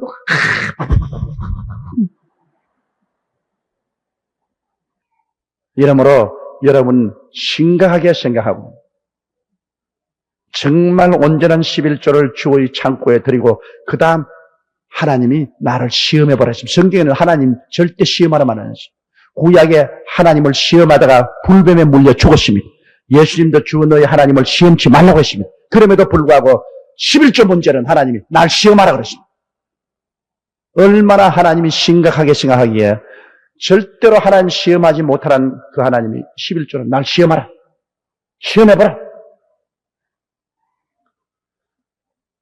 그렇기 때문에 여기 주님께서 살찐 송아지를 끌어다가 잡아 먹고 즐겨 이해한 아들은 죽었다가 다시 살아났으며 잃었다가 다시 얻은, 이렇게 죽었다가 살아나고 잃었다가 얻은 아들을 위해서 살찐 송아지를 잡는 하나님께서 우리가 주님 집에 들어와 사람 생겼는데 얼마나 귀하고 아름답습니까?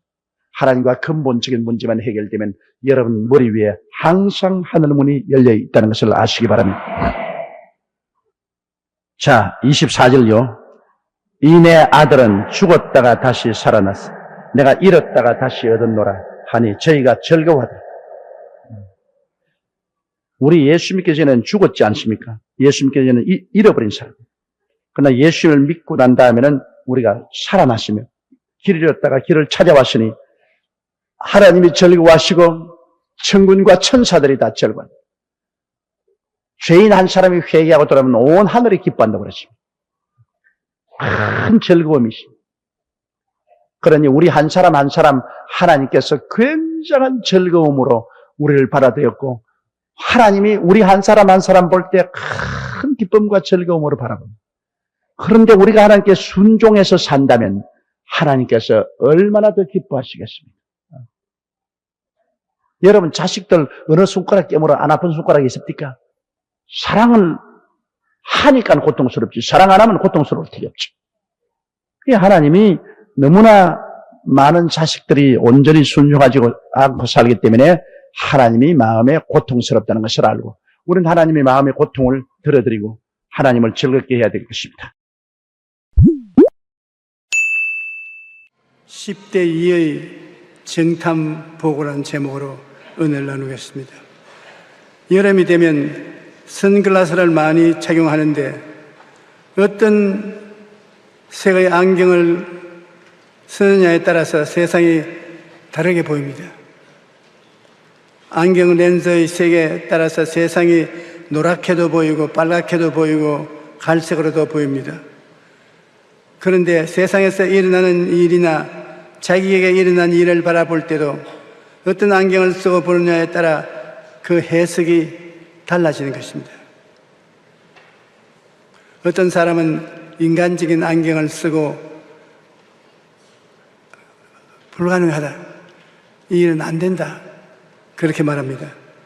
그러나 어떤 사람은 하나님의 말씀이라는 안경을 쓰고 할 수 있다, 하면 된다, 해보자라고 생각합니다. 인간적인 눈으로 볼 때는 절망인 것이 하나님의 눈으로 볼 때면 희망이 넘치나는 것입니다.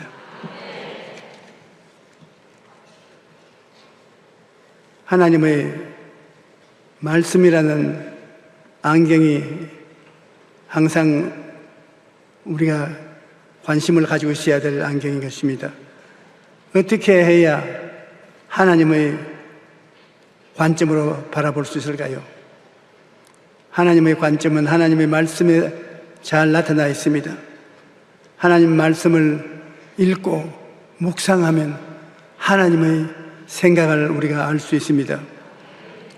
안경점에 가서 자기에 맞는 렌즈로 안경을 만들어 적용하면 흐릿하던 세상이 또렷하게 보이는 것처럼 하나님의 말씀이라는 안경을 쓰면 절망적인 심정을 가지고 있는 그 생활 속에서도 꿈과 희망을 얻을 수가 있습니다.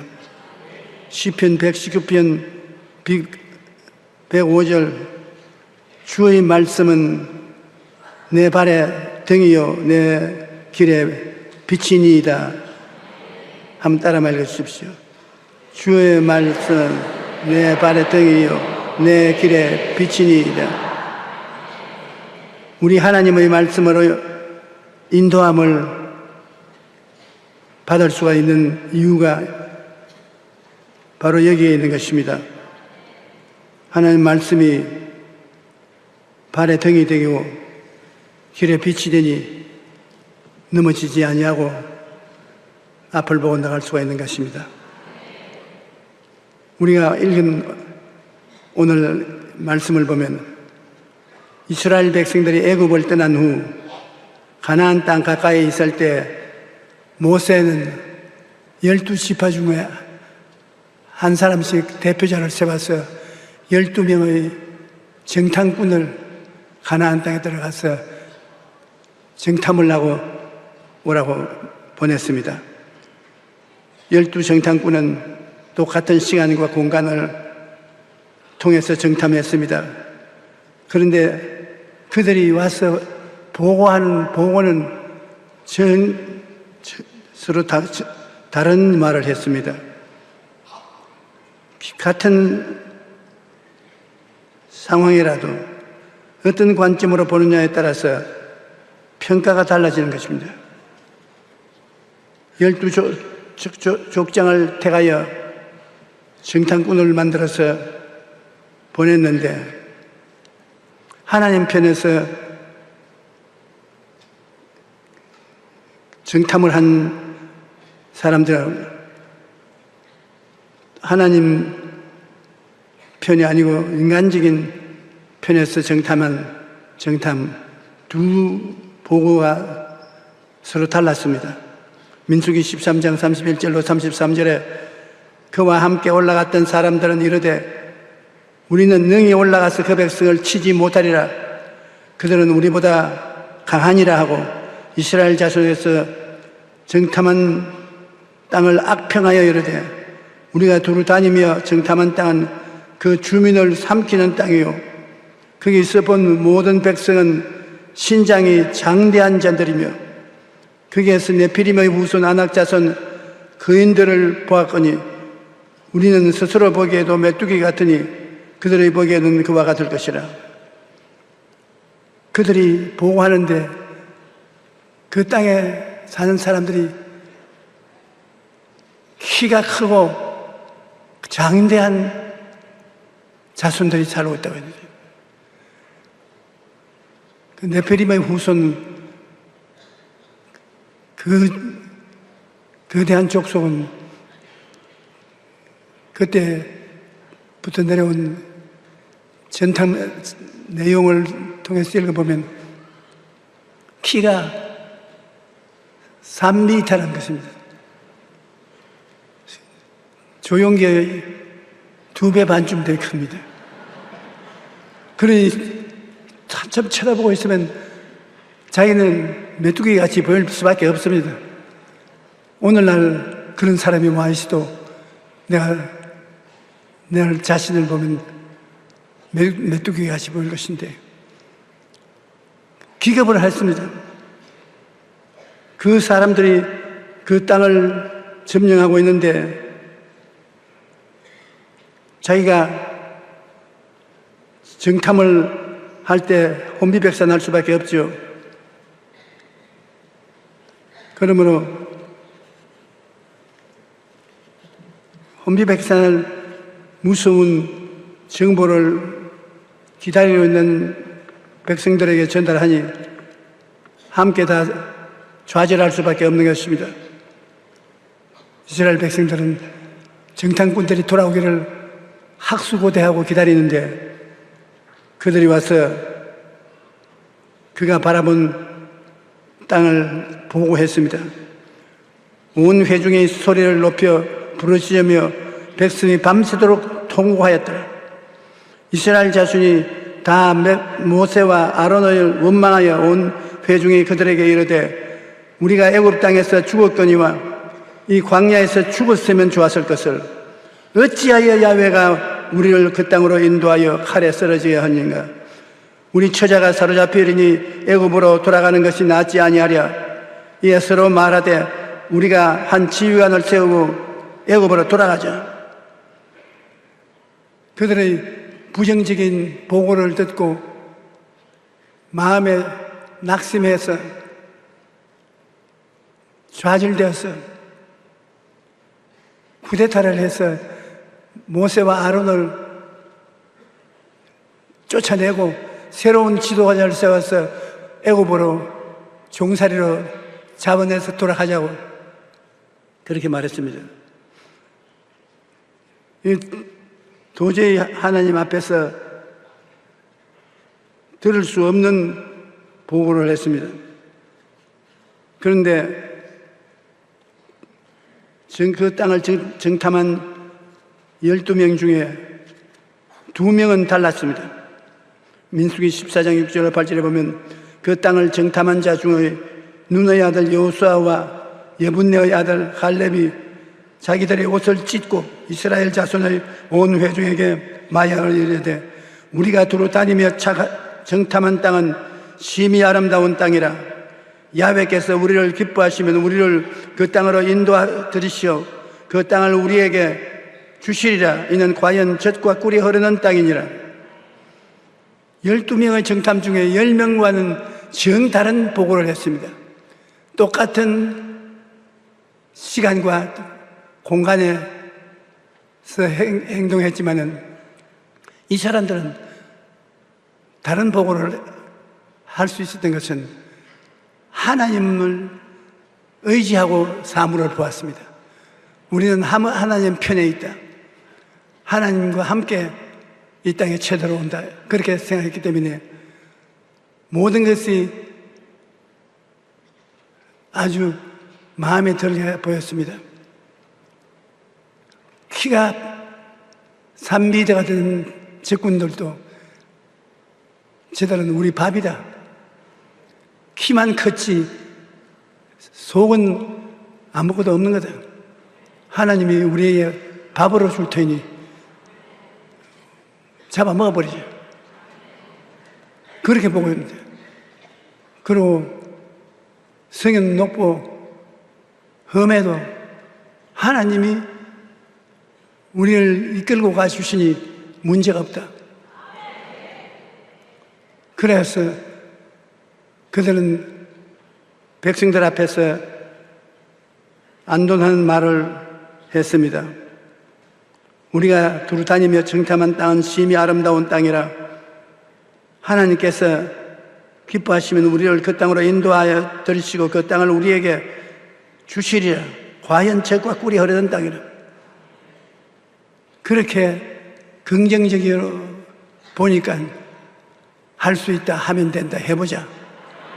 그렇게 정정당당하게 나올 수 있었던 것입니다. 오늘날도 우리가 무슨 일을 하려면 긍정적으로 말하는 사람과 부정적으로 말하는 사람이 꼭 있습니다. 그러므로 우리가 사귀는 친구들이 어떠한 친구들인가를 단단히 살펴봐야 돼요. 부정적인 친구와 사귀어서 대화하면 물이 그리 듭니다. 부정적으로 들지요. 긍정적인 친구와 사귀면 긍정적으로 변화되는 것입니다. 그러므로 밤낮 원망과 불평만 말하는 남자하고 결혼해가지고서 살면은 부인이 아무리 용기와 희망을 내서 살아가려 해도 안 됩니다. 그물 그대로 부정적인 사람으로 인간이 되어 마는 것입니다. 우리가 그러므로 이 세상에 있어서 누구를 선생으로 삼고 살지, 누구를 친구로 삼지, 누구를 부부의 관계를 가지고 살지 신중하게 살펴봐야 되는 것입니다. 우리는 반드시 같이 지나는 사람의 모습이 닮아가는 것입니다. 우리는 어떤 안경을 끼고 인생을 살면서 우리 환경을 살아볼까 깊이 생각해 봐야 되는 것입니다. 마귀의 꿰매에 빠져 인간적인 안경을 끼면은 인간적인 안경이 마귀가 끼는 안경이 되고 마는 것입니다. 민수기 14장 11절에 보면 야훼께서 모세에게 이르시되 이 백성이 어느 때까지 나를 멸시하겠느냐? 내가 그들 중에 많은 이적을 행하였으나 어느 때까지 나를 믿지 않겠느냐? 그렇게 많은 이적을 보았음에도 불구하고 안 믿습니다. 제가 이번에 싱가포르에 가서 집회를 했는데 그 주변 나라에서 청소년들이 한 10,000명이 모였어요. 청소년들이 하나님 말씀을 사모하고 그렇게 많게 모이는 것이 참 희망적이었던 것입니다. 제가 그들에게 설교하려 강단에 섰다가 다른 이야기 할 필요 없이 살아계신 하나님이 역사하고 그 하나님을 만나러 온 사람들이니 하나님 만나도록 도와줘야 되겠다 싶어서 제가 17살 때 폐병 걸려서 쓰러져서 피를 토하고 죽음의 길에 들어갔으나 예수님을 성경을 읽고 만나서 예수님 만난 결과로 살아서 주의 종이 되고 바로 작년에도 심장병으로 심장 수술을 해야 된다고 해서 죽었구나 하고 생각했는데 나를 수술하러 수술실에 싣고 들어간 의사들이 나를 도로 싣고 나와서 평범한 환자들이 있는 침대에 눕혀놓고 절절 매고 있어요. 내가 알고 보니 의사 선생님들이 저를 수술하기 전에 예수님이 먼저 들어가서 수술해 버렸어요.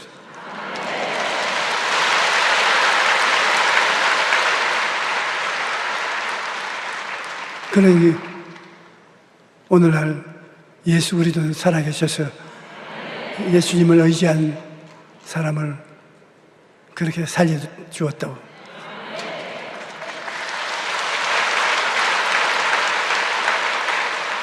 그러니까 그 청소년들이 일어나서 박수를 치는데 끝이 모르고 박수를 친다 보니 그래 내가 그것이 내가 예수님을 만나는 체험이 있어서 그렇게 말할 거지만 여러분들도 하나님 말씀을 읽고 성령으로 충만하고 나아가면 어려운 일에 부딪혔을 때 주님이 만나 주시고 변화를 갖다 주시고 새로운 일을 창조해 주시는 하나님이라고. 그러므로 기독교는 종교가 아니고 우리가 주님과 함께 일을 해서 긍정적인 결과를 가져오게 되는 것이 기독교 신앙이니 기적을 기대하라고 그렇게 말을 하고 더 설교를 하려고 하니까는 저 밑에서 시간 너무 길게 합니다. 다음 사람을 위해서 시간을 좀 주세요. 그렇게 말을 하잖아요.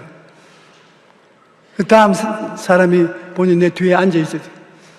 그러니 더 설교 길게 할 수가 없어요. 그래서 나는 서울에서 여기까지 설교하려고 비행기 타고 왔는데 다음은 사람은 그렇게 먼 데서 안 왔어도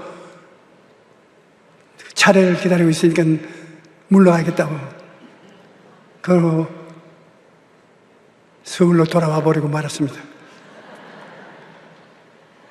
오늘날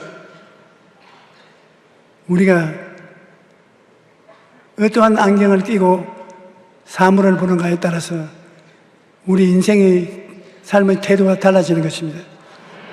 우리가 열심히 말씀을 읽고 묵상하고 그 속이 하나님의 생각으로 꽉 들어 차 있으면 모든 것이 여호수아와 갈렙처럼 긍정적이고 적극적이고 창조적인 눈으로 사물을 보고 긍정적으로 믿음으로 승리를 할 수 있는 것입니다. 민수기 14장 32절로 33절에 보면 너희의 시체는 이 광야에 엎드려질 것이요 너희의 자녀들은 나의 반역한 죄를 지고 너희의 시체가 광야에서 소멸되기 40년을 광야에서 방황하는 자가 되리라. 그들이 하나님을 의지하지 아니하고 늘 부정적인 소리만 하는 데 대해서 하나님이 분노해서 그 세대를 40년 동안 광야에서 방황하게 하다가 그들이 다 죽고 그들 후손들은 살아갈 자비를 얻을 것을 말씀하셨습니다. 하나님의 말씀의 안경을 껴야지 성령님의 인도를 받고 예수 그리스도를 만나려면 무엇을 어떻게 믿느냐에 태도가 분명해야 되는 것입니다. 여호수아와 갈렙이 말하는 야훼께서 우리를 기뻐하시면 우리를 그 땅으로 인도하여 들이시고 그 땅을 우리에게 주시리라. 이는 화연 젖과 끓이 흐르는 땅이라나 다만 야훼를 거역하지 말라. 또 그 땅 백성을 두려워하지 말라. 그들은 우리의 먹이라. 그들의 보호자는 그들에게서 떠났고 야훼는 우리와 함께 하시느니라. 그들을 두려워하지 말라.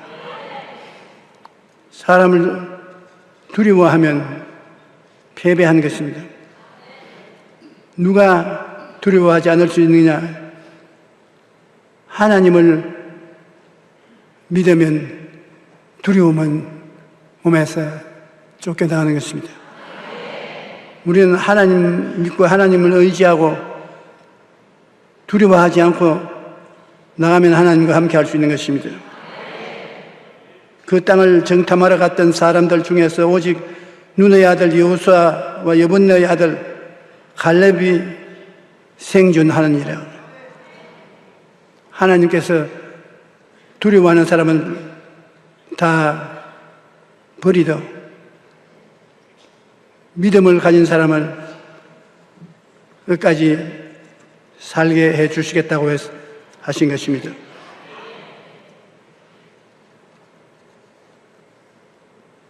인본주의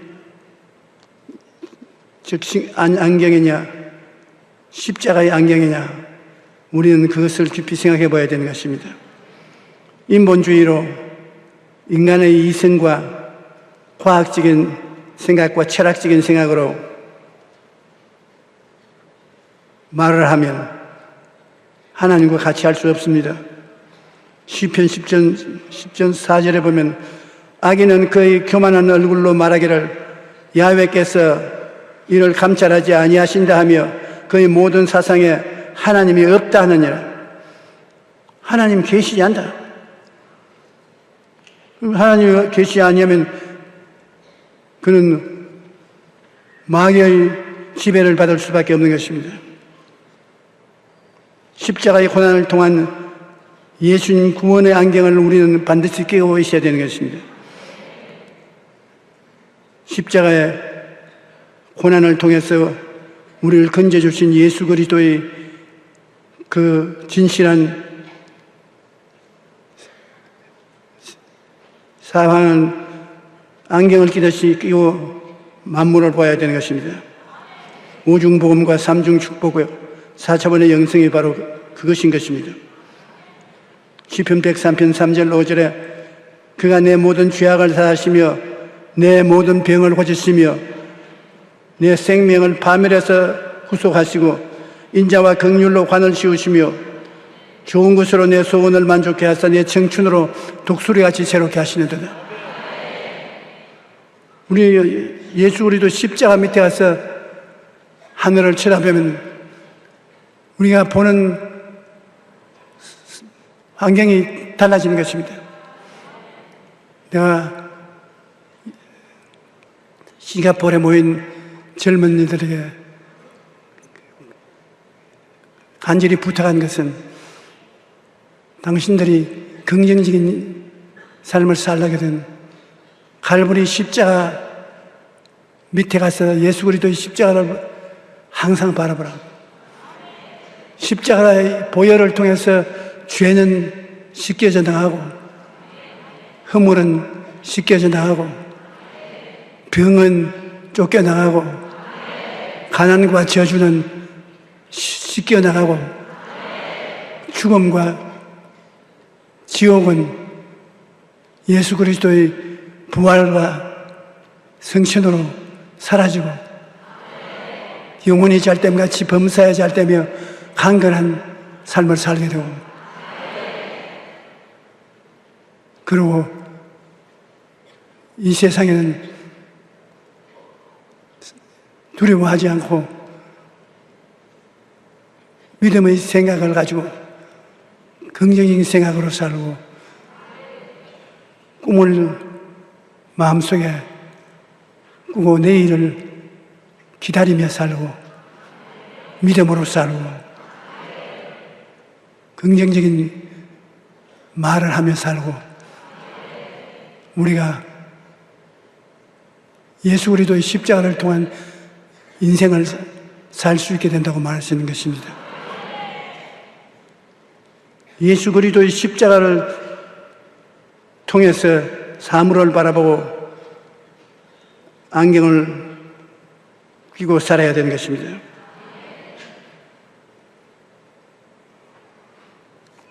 우리 많은 사람들이 예수 그리스도의 신앙을 종교적으로 삼고 인생을 변화시키는 자원으로 삼지 않고 있기 때문에 큰 승리를 가져올 수 없습니다. 우리 배우의 세력을 의식하고 살아야 되는 것입니다. 마귀는 우리가 모르는 사이에 우리 속에 들어와서 우리 인간을 조종하는 것입니다. 요한복음 13장 2절에 보면 마귀가 벌써 시몬의 아들 가룟 유다의 마음에 예수를 팔려는 생각을 넣었더라. 생각을 우리가 다스리지 못하고 마귀에게 내주면 생각이 사람을 다스리게 되는 것입니다. 여러분의 생각을 여러분이 다스리지 못하고 마귀가 다스리는 대로 행하면 파탄에 이르게 되는 것입니다. 가룟 유다는 그 마음에 마귀가 들어와서 생각하게 해준 것입니다. 에베소서 4장 26절로 27절에 분을 내어도 죄를 짓지 말며 해가 지도록 분을 품지 말고 마귀에게 틈을 주지 말라. 분이 나고 화가 나고 기분이 나쁘더라도 해가 지도록 그 마음 상태를 가지고 있으면 마귀에게 붙잡히고 만다는 것입니다. 사람이 살면 화가 안 날 때가 없지요. 조금 화를 냈다가도 돌아와야죠. 해가 질 때까지 화를 품으면 마귀가 들어온다는 것입니다. 그래서 부부간에 싸우고도 해가 지기 전에 남편이 부인에 가서 오늘 좀 기분이 나빠도요. 우리 웃고 살자. 분을 거쳐야 되는 것입니다. 똑똑히 말하기를 마귀는 해가 지기를 기다리는 것입니다. 우리가 분을 품고 노를 품고 마음의 고통을 당할 때 해가 질 때까지 그것을 유지하도록 해서 해가 지면 완전히 절명한다는 것입니다. 그러므로 성경에 해가 질 때까지 분을 품고 노를 품고 있지 말라는 것입니다. 해지기 전에 마음에 정리를 하라는 것입니다. 요한일서 3장 8절에 죄를 짓는 자는 마귀에게 속아나니 마귀는 처음부터 범죄함이라 하나님의 아들이 나타나신 된 것은 마귀의 일을 멸하려 하심이니라. 마귀는 마음속에 들어와서 사람들을 자기처럼 죄인으로 만들기 원하고 있는 것입니다. 우리 마음에 마귀가 들어오는 대신에 하나님의 성령이 들어오셔야 되는 것입니다. 이와 같이 성령도 우리의 연약함을 도우시나니 우리는 마땅히 기도를 할지 못하나 오직 성령이 말할 수 없는 탄식으로 우리를 위하여 친히 간구하시느니라. 마음을 살피시는 이가 성령의 생각을 하시나니 이는 성령이 하나님의 뜻대로 성도를 위하여 간구하심이니라. 성령은 우리를 돕기 위해서 하나님이 보내신 삼위 하나님인 것입니다. 보혜사 성령인데 보혜사는 우리를 돕기 위해서 하나님께로부터 보내심을 받은 사람이라는 것입니다. 우리를 돕기 위해서 24시간 보혜사 성령이 우리 곁에 계심으로 우리가 마음을 열고 보혜사 성령님을 인정하고 환영하고 모시드리고 의지하고 성령인 저를 붙들어 도와주옵소서 부탁하면 성령이 친히 우리를 위해서 기도해 주시는 것입니다. 그러므로 마귀를 이길 수가 있는 것입니다. 여러분, 절대 우리는 외롭고 고독한 삶이 아닙니다. 우리에게는 눈에 보이지 않는 바람 같은 성령이 돕기 위해서 와 계신 것입니다. 그러므로 예수님께서 내가 아버지께 구하겠으니 제가 또한 보혜사를 보내서 항상 너와 같이 있게 할 것이라고 말하시고 내가 너와 같이 있는 것보다 더 좋다고 말한 것입니다. 몸은 가지고 있지 않지만 영은 바람처럼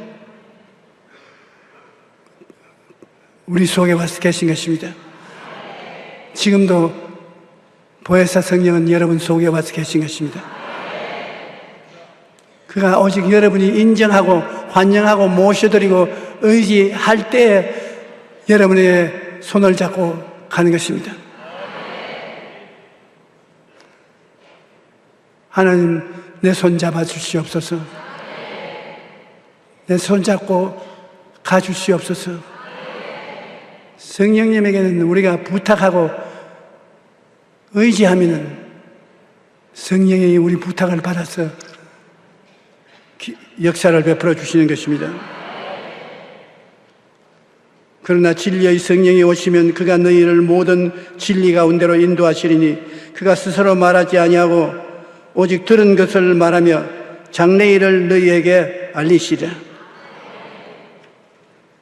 하나님의 성령께서 우리와 같이 계신다는 것을 알면 우리는 보통 사람이 아닙니다. 하나님은 우리의 믿음에 따라 응답하시는데 마귀는 부정적인 생각을 통해 아담과 하와를 깨어 하나님을 반역하게 만들었습니다. 아담과 하와에게 그랬던 것처럼 오늘도 마귀는 부정적인 생각을 통해 우리를 미혹하는 것입니다. 우리 생각에 부정적인 생각을 집어넣습니다. 우리 생각이 얼마나 중요한지 모릅니다. 우리 생각이 하나님 중심으로 서면은 여호수아와 갈렙처럼 하나님이 생각한 대로 되는 것입니다.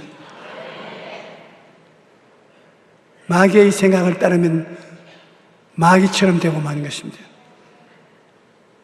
우리 인생이 살아가는 동안에 생각이 우리를 이끌어간다는 것을 잊지 말아야 되는 것입니다.